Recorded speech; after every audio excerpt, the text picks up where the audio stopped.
Hello, now we are going to look at the functions sine, cos and tan, and we'll start by discussing what they are.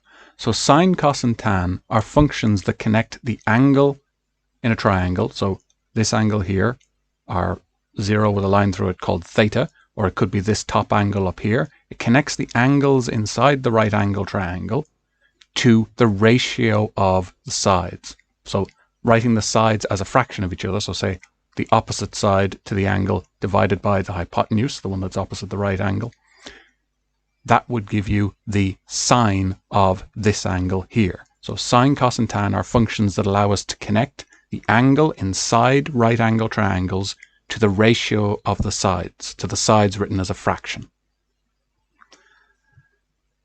Now the formulas for sine, cos and tan are on page 16 in our log tables.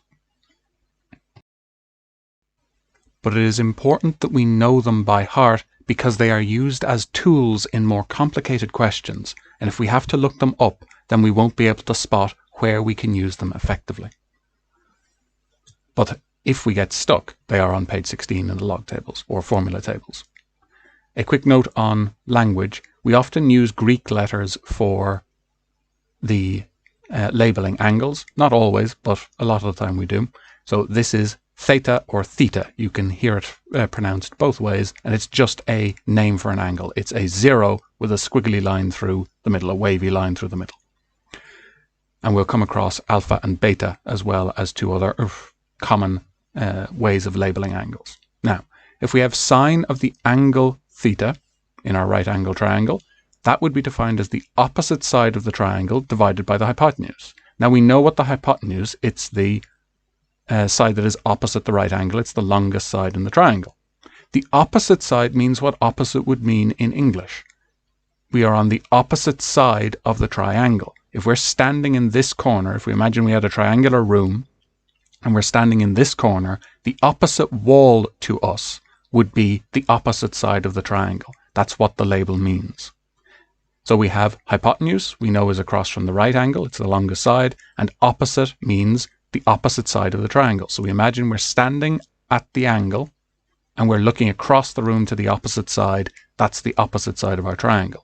Now adjacent is the other side. It's the third side we have to deal with. And adjacent is just an old word for meaning next to something. So if we imagine we're standing in where the angle is in the room, the wall that is next to us, that isn't the hypotenuse, is the adjacent wall, the one that is next to us. So that's where our names come from. So in terms of defining the function, the sine function, so sine of the angle theta, is the opposite side divided by the hypotenuse, or O divided by H. That's just how it's defined. There's no more fundamental reading of sine, cos and tan. It's the function that allows us to go from an angle in the triangle to the ratio of the sides of the triangle. And that's its fundamental definition. And the cos of the same angle, the cosine or the cos of the same angle, would be adjacent, the adjacent side divided by the hypotenuse, which we abbreviate to A all over H. Again, adjacent just means next to something. And tan means tan of the angle is the opposite side divided by the adjacent. Now, it's important that we know these functions by heart, that we know these rules by heart so that we can use them when we see opportunities in questions. So if we see right angle triangles, we have a list of tools that we know are available to us, and we need to get good at being able to spot what ones we need to use where.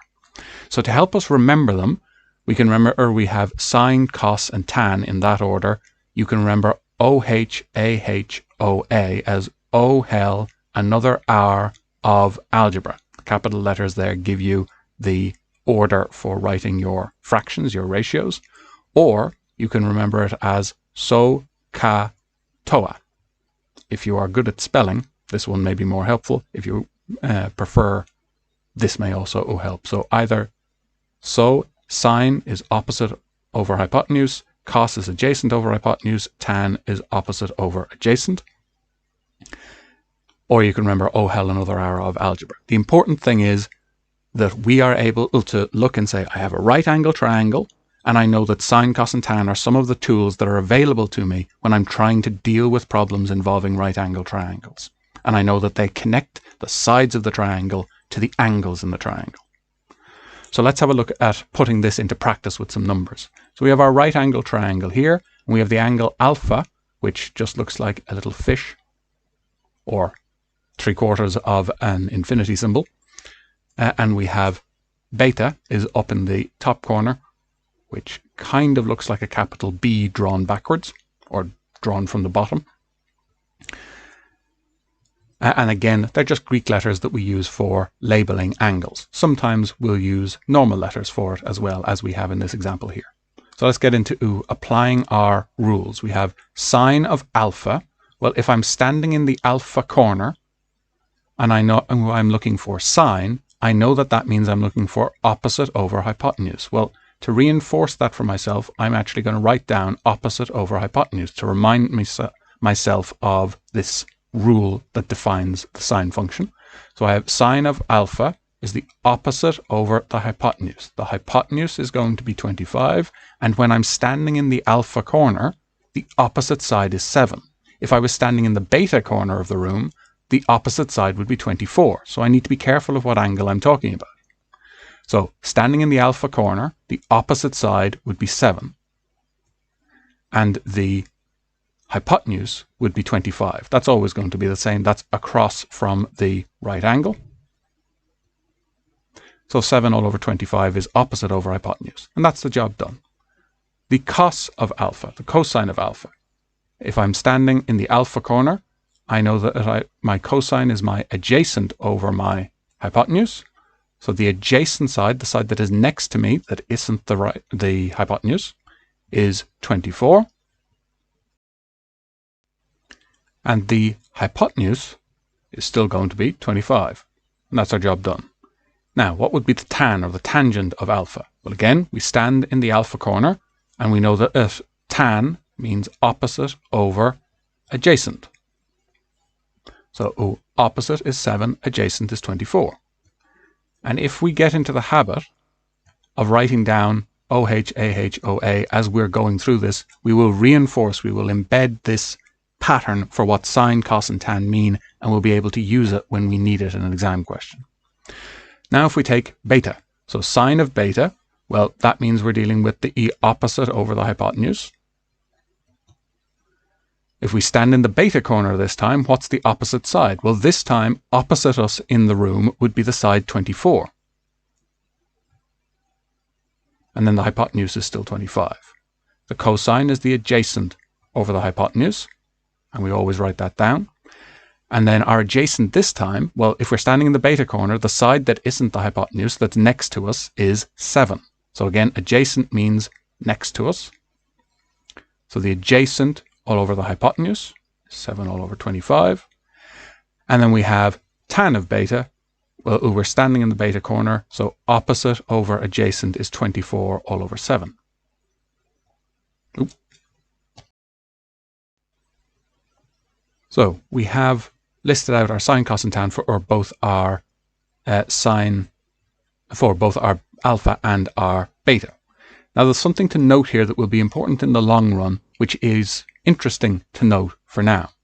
If we look at sine of alpha, it's equal to 7 all over 25. And if we look at cos of beta, it's equal to 7 all over 25. If we look at cos of alpha, it's equal to 24 all over 25. If we look at sine of beta, it's equal to 24 all over 25. So there's something funny that seems to be going on here. I'll do it in a different color. Something funny here that this is also equal to cos of beta. And this is equal to... And we can see why these relationships would work if we think about how we define our sine. So if we're in the alpha corner, our opposite over hypotenuse is going to be 7 over 25. But if we walked over to the beta corner, now 7 is our adjacent side. So it makes sense that this swap occurs, and it can be useful for thinking through more complicated problems in the long run. Now, combining this with the fact that we know that if we add up all the angles in a triangle, we get 180. Rearranging that, we know that beta is equal to 90 minus alpha. So if sine alpha is equal to cos beta, as we've seen up here, then sine of alpha would be equal to cos of 90 minus alpha. And again, these kinds of patterns where we can take our definitions here and we can spot the patterns in them to discover a new relationship is really what maths is all about. So this is an example of how the basics of what we're introducing now can be used to think in more advanced ways about sine and cosine. But we will think about that more in the long run. If we take another example, here we have sine A. So this time we're using a normal letter and we're using a capital letter. So sine of the angle A is equal to 3 all over root 10. What would tan of A be equal to? Well, at the moment, I don't have a good picture for what it is I'm talking about. So I'm going to draw what's called a model triangle to keep track of the information I've got.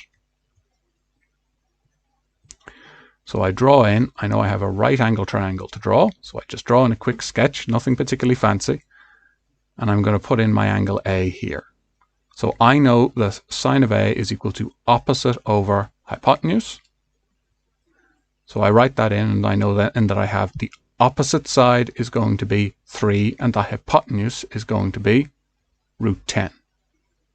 And then if I want to find tan, well, that means if I go to my rules, I have O over A. I need opposite over adjacent. Well, this is the opposite, this is the hypotenuse, and then this would be the adjacent. And I don't know the adjacent. So what I'm missing, when I write down what I'm given, draw a picture to help me keep track of it, and then write down what I'm looking for, I can see clearly what it is I'm missing. I'm missing the adjacent side to the angle A. By drawing my diagram every time I'm asked a question like this, I will get very good at understanding what it is I know and what it is I need to find. And that's how we answer exam questions in the long run, by following this kind of structure. A quick side note, sine, cos, and tan give us the ratio of sides, and we know that we can simplify a ratio. We know we can simplify a fraction. So this could have been the sides of the original triangle that we had here. So you can see we have a common factor of 2. It would simplify to 3 all over root 10. So this is not the sides of the triangle that this could have originally come from. This is the ratio of the sides, and it could have been simplified. So we could just as easily have drawn in a triangle with angle A that would have had an opposite side of 6 and a hypotenuse of 2 root 10. When we divide those two together to get the sine of A, we would end up simplifying it to 3 all over root 10. So it's important to keep in mind that this is a ratio that could have been simplified. That said, now we know what we know. We know we have the opposite and hypotenuse, and we know we need to find the adjacent. We fall back on our list of tools we have for dealing with right angle triangles. And I can see I'm missing a side in a right angle triangle, and I know the other two sides. Well, that makes me think of the different tools that I know. Pythagoras is one of the tools I know for a right angle triangle, and it connects all three sides together. So then I could say, I could use Pythagoras to find my missing side and thereby find tan. So the hypotenuse is the one across from the right angle, the longest side. So that's root 10 squared is equal to, we may as well call this x. So we'll call the adjacent side x. Squared is equal to 3 squared, everything subbed in brackets. So we end up with 10 is equal to x squared. Sorry, that's a plus.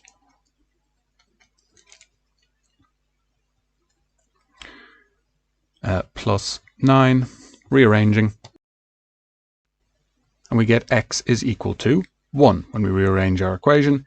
Just as an aside, technically this should be plus or minus, but because we're dealing with the length of a side of a physical triangle, that means that we know that we are only going to be dealing with the plus outcome. We don't deal with negative length.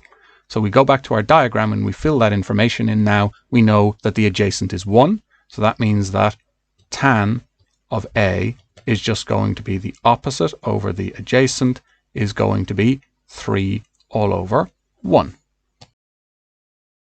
And that is what we need for now.